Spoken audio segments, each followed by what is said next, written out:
اعوذ باللہ من الشیطان الرجیم اللہ کی پناہ چاہتا ہوں شیطان مردود سے۔ بسم اللہ الرحمن الرحیم بسم اللہ الرحمن الرحیم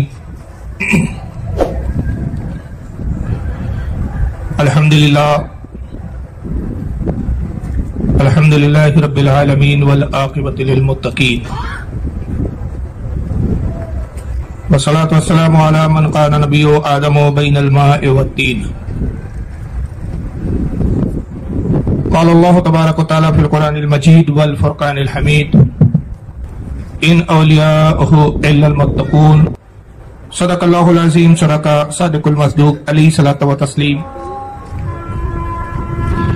ان اللہ وملائکتہ یصلون علی النبی یا ایھا الذین آمنوا صلوا علیہ وسلموا تسلیما۔ اللہم صلی علی سیدنا مولانا شفیعنا وحبیبنا وطبیبنا ونبینا ومولانا محمد وعلی آلہ واصحابہ واہل بیتہ وذریاتہ وبارک وسلم۔ صلاۃ و سلام علیک یا رسول اللہ صلی اللہ تبارک و تعالی علیہ وسلم۔ کلمنا کے اس علاقے میں دوسری مرتبہ یہ حاضری ہے میری۔ اس سے قبل جناب محترم آفاق بھائی کے تقریب شادی کے موقع پر خطاب کرنے کے لیے حاضر ہوا تھا، اور اس کے بعد آج کا یہ پر نور جلسہ جس میں میں حاضر ہوں۔ یوں تو یہ جلسہ 11ویں شریف کے مہینے میں ہونا تھا، لیکن اس وقت میرے پاس کوئی تاریخی بھی نہیں تھی، اور کچھ دوسرے دیگر حالات کے سبب جلسے کی تاریخ کو آگے بڑھا کر اس مہینے میں رکھا گیا۔ عنوان جو مجھے دیا گیا ہے وہ یہ ہے کہ غوث اعظم کی تعلیمات۔ عام طور پر اس موضوع پر بہت کم خطاب ہوتے ہیں۔ سرکار غوث اعظم رضی اللہ تعالیٰ عنہ کی جب بات آتی ہے تو کرامات پر زیادہ زور دیا جاتا ہے،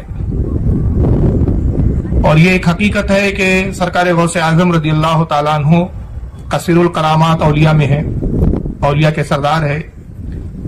حافظ ابن کثیر اپنی کتاب البدایہ والنہایہ میں لکھتے ہیں کہ اولیاء کرام میں جس قدر کرامات حضرت شیخ عبد القادر جیلانی سرکار غوث اعظم کی ہے، اتنی کرامات دیگر اولیاء کی نہیں ملتی ہے۔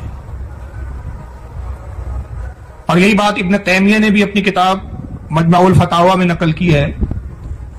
تو غرض کے اس پر علماء کا اتفاق ہے کہ سرکار غوث اعظم کثیر الکرامات اولیاء میں سے، اور کیوں نہ ہو کہ آپ تمام اولیاء کے سردار ہیں۔ لیکن آج کا موضوع ان کی تعلیمات پر ہے کہ غوث اعظم نے رسول اللہ کی اس امت کو اور اپنے چاہنے اور ماننے والوں کو کیا تعلیم دی ہے۔